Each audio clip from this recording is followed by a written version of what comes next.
Hello दोस्तों, स्वागत है आपके अपने यूट्यूब चैनल अशोका सिविल्स में। आज हम लोग लेकर के आए हैं प्रीवियस ईयर के क्वेश्चन, हिंदी के प्रीवियस ईयर क्वेश्चन हैं ये। आप सॉल्व करो और देखो कि कितने आप कर ले जा रहे हो। ऐसे धीरे धीरे करके हम सारा प्रीवियस ईयर करवा देंगे। उसके बाद कुछ नए शब्द अभी, क्योंकि एग्ज़ाम हो सकता है कि दिसंबर के लास्ट या फिर जनवरी के फर्स्ट वीक में होने की उम्मीद है, तो अभी समय है, इसलिए पहले प्रीवियस ईयर कर लेते हैं। फिर उसके बाद हम लोग नए नए शब्दों पर डेली प्रैक्टिस करेंगे, ठीक है। क्योंकि प्रैक्टिस से ही आप अपनी तैयारी का निरीक्षण कर सकते हैं कि अभी आपको कितना, अगर प्रीवियस ईयर पूरा आप सॉल्व कर रहे हैं तो आपकी तैयारी बेहतर है। आइए देखते हैं पहला क्वेश्चन। प्राची शब्द का विपरीतार्थक शब्द क्या है? हम लोग पढ़ रहे हैं विलोम। इसमें कुछ जैसे विलोम शब्द में कुछ चीज़ें हैं, जैसे आ लगा हो, ठीक है। यानी कि विलोम शब्द जो होता है वह ज़्यादातर उपसर्ग लगा करके बनाया जाता है, और इसमें जो ज़्यादातर प्रयोग होने वाला उपसर्ग है वह आ उपसर्ग लगा करके बनाया जाता है, ठीक है। तो ये कुछ चीज़ें हैं, जब हम विस्तृत रूप से क्लासेस पढ़ाएंगे तो उसमें हम सारी चीज़ें डिस्कस करेंगे कि कैसे हम विलोम शब्द को बनाने के लिए कौन कौन से ज़्यादातर उपसर्ग प्रयोग होता है, कैसे तद्भव तत्सम को बनाया कैसे जाता है, कौन कौन से वो फैक्ट्स हैं जो आप रट लोगे तो बड़े आराम से आप बना सकते हो। ये जब क्लासेस हम लोग करते हैं तो बताएंगे। अभी फिलहाल क्वेश्चन सॉल्व कर लेते हैं। प्राची शब्द का विपरीतार्थक यानी कि विलोम शब्द पूछ रहा है। प्राची का विलोम आपसे पूछ रहा है। प्राची का विलोम क्या होगा, या प्राची शब्द का विपरीतार्थक शब्द क्या है? तो देख लेते हैं। प्राची शब्द का विपरीतार्थक उदीची, प्रतीची, नवीन, समीची। तो प्राची शब्द का विलोम शब्द क्या होता है? नवीन का देख लें तो नवीन का हो जाएगा प्राचीन, नवीन का हो जाएगा प्राचीन। प्राची और उदीची एक दूसरे के समानार्थी हैं, ठीक है, एक दूसरे के समानार्थी हैं। जैसे ऑप्शन को एलिमिनेट करना भी सीखे, ऑप्शन को एलिमिनेट करके शब्द निकाले जा सकते हैं। अब बच गया प्रतीची और समीची। तो इन दोनों में से प्राची शब्द का विपरीतार्थक शब्द क्या होगा? क्या समीची है या प्रतीची है? ठीक है, तो यहां से आप आंसर निकाल लेंगे कि समीची जो होता है वह प्राची शब्द का विलोम होता है, ठीक है। निम्नलिखित विलोम शब्दों का सही युग्म क्या है? विलोम शब्दों का सही युग्म पूछा है। पूरा प्रश्न पढ़ा करिए, क्योंकि आप जरा सा भी देखते हैं उसके बाद आंसर निकाल लेते हैं, ये नहीं पता लगता है कि सही पूछा है कि गलत पूछा है। जहां पे नहीं वाला शब्द होता है उसको जरूर से जरूर ध्यान में दिया करिए, ठीक है। निम्नलिखित में विलोम शब्दों का सही युग्म है। इप्सित का विलोम दिया है अभिप्सित, हया का बेहया, अमित का शमित, अघी का निरग, ठीक है। हमसे सही युग्म पूछा है, तो सही युग्म में इप्सित का जो विलोम होता है वो अनिप्सित होता है, अमित का जो होता है वह परिमित होता है, ठीक है। तो बच गए दो, हया का बेहया होता है, अघी का निरग होता है। यानी यहाँ पे दो ऑप्शन आपको मिल गए, सी और डी दोनों सही हैं। हया का बेहया होता है और अघी का निरग होता है। निम्नलिखित में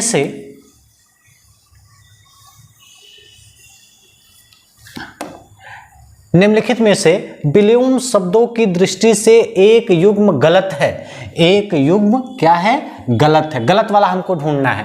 मौन का मुखर, बर्बर का सभ्य, शानदार का शर्मनाक, अनुचर का परिचर, ठीक है, अनुचर का परिचर। इसमें तीन जो है वो सही है, एक जो है वो गलत है। तो मौन का मुखर होता है, बिल्कुल सही है, यानी कि मौन व्यक्ति है यानी चुप रहने वाला व्यक्ति, और मुखर जो अब हमेशा बोलता रहता है। बर्बर का सभ्य होता है, शानदार का शर्मनाक होता है, अनुचर का परिचर होता है क्या?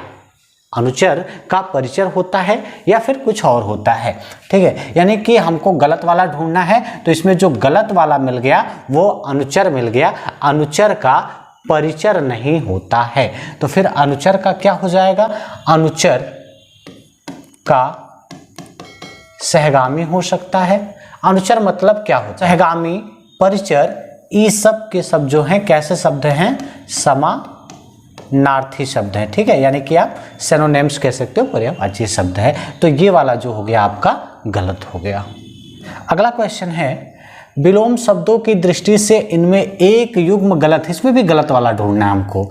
ठीक है, अमित का परिमित दिया है, सत्कार का तिरस्कार दिया है, आच्छादित का परिच्छन्न दिया है, सुख का दुख दिया है। तो इसमें पहले सही वाला ढूंढ लेते हैं।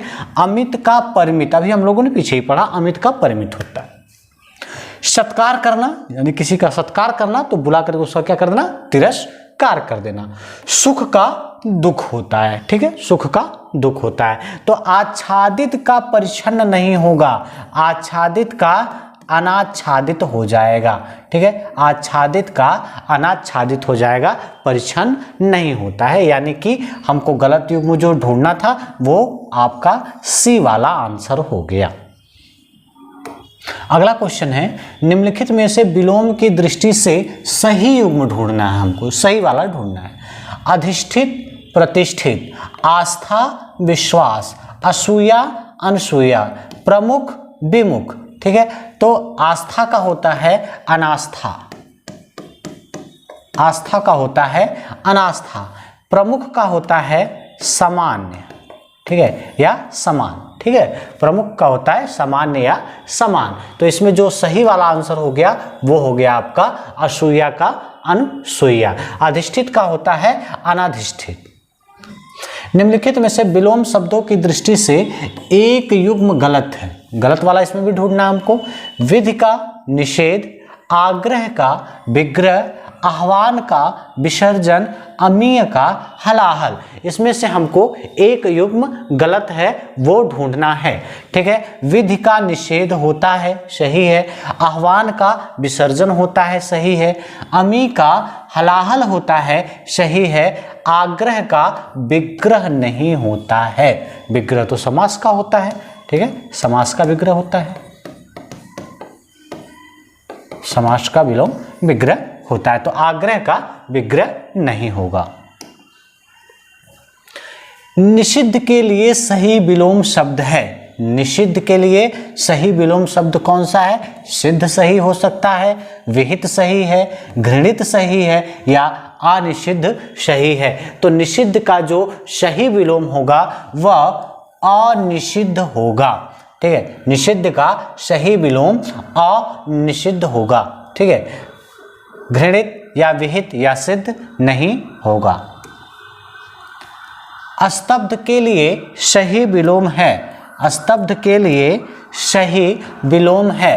तो अस्तब्ध के लिए इसमें सब एक ही बस वर्तनी की दृष्टि से दिया है। अस्तब्ध के लिए अनस्तब्ध होगा, प्रारब्ध होगा, लब्ध होगा या अस्तब्ध होगा। तो अस्तब्ध के लिए अस्तब्ध शब्द जो होगा वह इसका सही आंसर होगा।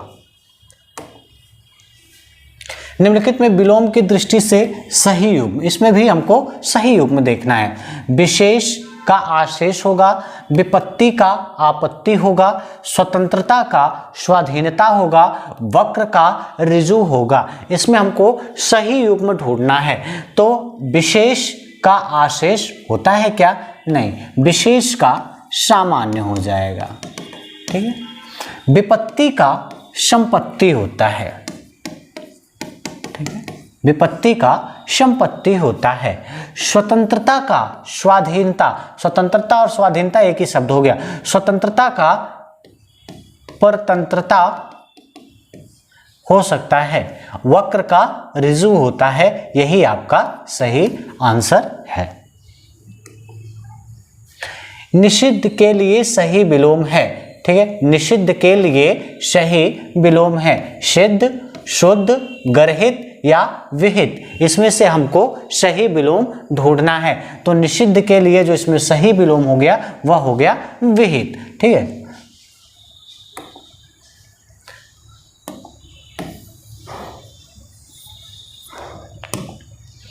दीर्घायु का विलोम होगा चिरायु, अल्पायु, क्षणिक या नश्वर। ठीक है, दीर्घायु और चिरायु दोनों एक की बात हो गई।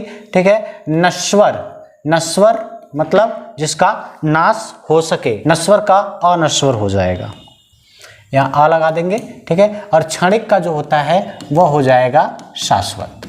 ठीक है, जो लंबे समय बना रहे। दीर्घायु का हो जाएगा अल्प आयु। ठीक है, दीर्घायु का हो जाएगा अल्प आयु। दीर्घायु और चिरायु दोनों एक ही हैं। विलोम की दृष्टि से निम्नलिखित में एक सही युग्म है, सही वाला फिर ढूंढना हमको। तांड का दिया है मांडव, अनृत का दिया है रित, मुक्त का दिया है विमुक्त, विभावना का दिया है सद्भावना। इसमें से हमको सही युग्म छांटना है। तो मुक्त का जो होता है वो ग्रस्त होता है, मुक्त का ग्रस्त होता है। ठीक, मुक्त है तो ग्रस्त है। इसका जो सही उत्तर हो जाएगा वो अनृत का रित हो जाएगा। निम्नलिखित में विलोम का अशुद्ध युग्म ढूंढना। अशुद्ध कौन सा है? अनंत का असीम, अधर्म का धर्म, कुशल का अकुशल, जड़ का चेतन। यानी 3 इसमें सही हैं और 1 इसमें गलत है। तो गलत वाला कौन सा है? अधर्म का देख लेते हैं, धर्म सही है, जड़ का चेतन सही है, कुशल का अकुशल सही है। यानी अनंत का असीम नहीं होता है, यही वाला आपका आंसर हो जाएगा। तो अनंत मतलब जिसका कभी अंत ना हो तो उसका क्या हो जाएगा? अंत, यानी अंत हो जाना। ठीक है, अंत का अनंत हो जाता है। ठीक है, विलोम की दृष्टि से शुद्ध युग्म है, शुद्ध वाला सही ढूंढना हमको। 3 गलत है, 1 सही है। विराग का चिराग होता है, सरस का अरस होता है, संयुक्त का वियुक्त होता है, अर्वाचीन का समीचीन होता है। इसमें से हमको शुद्ध वाला छांटना है कि शुद्ध कौन सा है। ठीक है, तो अर्वाचीन का प्राचीन होता है, संयुक्त का जो संयुक्त है वियुक्त, सरस का औरस होता है क्या? सरस औरस। विराग का चिराग होता है क्या? तो इसमें से हमको शुद्ध युग्म वाला ढूंढना है। संयुक्त का वियुक्त, विराग का अनुराग होता है, विराग का अनुराग होता है, संयुक्त का वियुक्त होता है और सरस का आरस नहीं होता है, सरस का निरस होता है। ठीक है, सरस का निरस होता है। यानी 3 गलत हो गए, तो मतलब ये वाला जो आंसर है आपका वो सही हो गया। ठीक है, इसमें क्या ढूंढना है? सही विलोम ढूंढना है, यानी 1 सही है बाकी गलत है। अनास्था, अभी हम लोगों ने पीछे पढ़ा था, अनास्था का होता है आस्था। ठीक है, तिरोभूत, अनेकता, अनावृष्टि, यानी आविर्भूत के बारे में हमको पढ़ना है। आविर्भूत का सही विलोम शब्द बताना है। आविर्भूत का अनास्था होगा, तिरोभूत होगा, अनेकता होगा, अनावृष्टि होगा। ठीक है, तो आविर्भूत का जो सटीक आंसर निकल रहा है वो है आपका तिरोभूत, क्योंकि अनेकता, ये अनेकता मतलब अनेकता का एकता हो जाएगा। ठीक है, अनेकता एकता, अनावृष्टि, ठीक है, अनावृष्टि का अतिवृष्टि हो जाएगा। ठीक, तो ये आपका जो सही आंसर हो गया वो तिरोभूत होगा। ठीक, अग्रज, अग्रज का विलोम शब्द होता है। अग्रज का विलोम शब्द क्या होगा? अग्रज मतलब बड़ा होता है। ठीक है, तो अग्रज का विलोम अच्छत होगा, अनुज होगा, अतुल होगा, अटल होगा। कौन सा होगा? तो पहले देख ले, अच्छत का छत हो जाएगा, अतुल का तुल हो जाएगा और अटल का आप ढुलमुल कह सकते हो, या फिर जो मतलब अटल ना रहे। ठीक है, इसको आप ढुलमुल या ढुलमुल कह सकते हैं। ठीक है, तो इसमें जो मिल गया इसका आंसर वो अग्रज का अनुज होता है। अनुज मतलब छोटा होता है। आप लोग सारा आंसर जो है कमेंट बॉक्स में पिन करते रहिएगा, ताकि पता लगे कि आपकी तैयारी कितनी है। जब हम मिटाते हैं तो उस समय आप आंसर को पिन करिए, ठीक है, कि कौन सा आंसर सही है। कमेंट, लाइक, सब्सक्राइब करना ना भूलें, ठीक। साहचर्य का विलोम शब्द है, साहचर्य का विलोम शब्द है कौन सा? वैमनस्य या विनियोग या असहयोग या अलगाव, ठीक है। साहचर्य का विलोम शब्द है, साहचर्य मतलब साथ साथ, ठीक है। तो इसका विलोम पूछ रहा है हमसे। विनियोग का क्या हो जाएगा विलोम? विनियोग का विलोम क्या हो जाएगा? ये कमेंट बॉक्स में पिन करिएगा, बताइएगा विनियोग का विलोम क्या होता है। ये हम कमेंट देखेंगे, उसमें आपको रिप्लाई देंगे। असहयोग का विलोम क्या होता है? सहयोग, ठीक है, सहयोग हो जाएगा। वैमनस्य का क्या होता है? वैमनस्य का विलोम क्या होता है? ये दोनों विलोम आपका होमवर्क रहेगा, आप बताएंगे, हम कमेंट बॉक्स में चेक कर लेंगे कि वैमनस्य और विनियोग का विलोम क्या होता है, ठीक है। वैमनस्य, विनियोग, अलगाव, ठीक है, ये तीन है। वैमनस्य, विनियोग और अलगाव, ये तीन हैं। तो इसका ये आपको होमवर्क दे रहे हैं, होमवर्क में इसका हमको पिन करिएगा, इसका आंसर हमको बताइएगा, ठीक है। इसको हम पूरा का पूरा क्वेश्चन ही आपके लिए होमवर्क छोड़ देते हैं। देखते हैं कितने लोगों ने कमेंट बॉक्स में क्या क्या आंसर दिया है, ठीक है। आपकी तैयारी कितनी है ये आप इसका आंसर जो है, वैसे कि हालांकि आंसर मैंने लोकेट भी कर दिया है, आप ज़्यादातर चीज़ें आप समझ गए होंगे, लेकिन फिर भी ये क्वेश्चन हम आपके लिए होमवर्क छोड़ते हैं, आप बताएंगे। अस्पृश्य का विलोम शब्द है, अस्पृश्य का विलोम शब्द है। इसमें वर्तनी शुद्धि, बस आपसे शब्द एक ही है, बस उसका शुद्ध रूप आपको ढूंढना है। सपृश्य, अस्पृश्य, अस्पृश्य, ठीक है, सब वही लिखा है, बस इसकी वर्तनी शुद्धि क्या होगी, ठीक है। तो ये वर्तनी शुद्धि में भी आपको काम देगा, ठीक है। तो सपृश्य का जो विलोम हो जाएगा वो अस्पृश्य हो जाएगा। अंतर्मुखी का विलोम लिखिए, अंतर्मुखी, आंसर बताते रहा करिए आप लोग। अंतर्मुखी का विलोम लिखिए, यानी कि अंतर्मुखी का विलोम क्या होगा? क्या जगतमुखी होगा, चतुर्मुखी होगा, वाचाल होगा या बहिर्मुखी होगा, ठीक है। वाचाल का मुख होता है, वाचाल का मुख होता है, तो अंतर्मुखी का जो विलोम होता है वह होता है बहिर्मुखी। आवेशित का विलोम क्या होता है? अनावेशित होता है, अनावेशित होता है या अनावृत होता है, अनावृष्टि होता है, अनाश्रित होता है। तो आवेशित शब्द का विलोम क्या होता है? अनावृष्टि वगैरह अभी हम लोग पीछे पढ़े हैं, अनावृत भी पढ़े हैं, ठीक है। तो आवेशित का जो विलोम हो जाएगा वह अनावेशित हो जाएगा, ठीक। प्रछन्न शब्द का विलोम है, प्रछन्न शब्द का विलोम है, ठीक है। आप जब इकोनॉमिक्स पढ़ते हो तो उसमें एक शब्द आता है प्रछन्न बेरोजगारी, ठीक है। ऐसी बेरोजगारी जो छिपी हुई हो, जिसके बारे में हमको पता नहीं लग पाता है, ठीक है। यानी कि जैसे फॉर एग्जांपल में दिया जाता है कि अगर आप गेहूं के खेत वगैरह में देख लो या कृषि कार्य में लगे हुए जो व्यक्ति हैं वह कैसे बेरोजगारी के शिकार होते हैं, तो वो प्रछन्न बेरोजगारी के शिकार माने जाते हैं। तो वही पूछ रहा है प्रछन्न शब्द का विलोम क्या है? प्रछन्न शब्द का विलोम क्या मतलब? प्रछन्न मतलब ढका हुआ, यानी इसका विलोम ऐसा होगा जिसका मतलब होता है खुला हुआ, ठीक है। तो प्रत्यक्ष, प्रत्यक्ष का विलोम अप्रत्यक्ष होता है, ठीक है। अप्रतिबद्ध यानी प्रतिबद्ध, प्रतिबद्ध का अप्रतिबद्ध हो गया। अब बचता है प्रतिपन्न और गौण। प्रछन्न शब्द का विलोम प्रतिपन्न होगा या गौण होगा, ठीक है। तो इसका जो सही विलोम शब्द है वह क्या है? प्रतिपन्न। सुषुप्ति का विलोम है, सुषुप्ति मतलब जो एकदम मृत प्राय हो गई हो, एकदम सुस्त हो, ठीक है। सुषुप्ति का जागरण होगा या जागृत होगा या शयन होगा या जागृति होगा। तो जागरण और शयन ये एक दूसरे के अपोजिट हैं, ठीक है, जागरण और शयन, ठीक है। सुषुप्ति का जो विलोम होगा वह जागृति होगा। परकीय का विलोम होगा, अकीय होगा, निजकीय होगा, कीय होगा या स्वकीय होगा। तो इसका जो विलोम है वह परकीय का विलोम स्वकीय होगा। वैतनिक का विलोम होता है। वैतनिक का विलोम क्या होगा? सवैतनिक, नैतिक, निर्वैतनिक, अवैतनिक। तो वैतनिक का जो विलोम हो जाएगा वो क्या हो जाएगा? अवैतनिक हो जाएगा, यानी कि बिना वेतन वाला।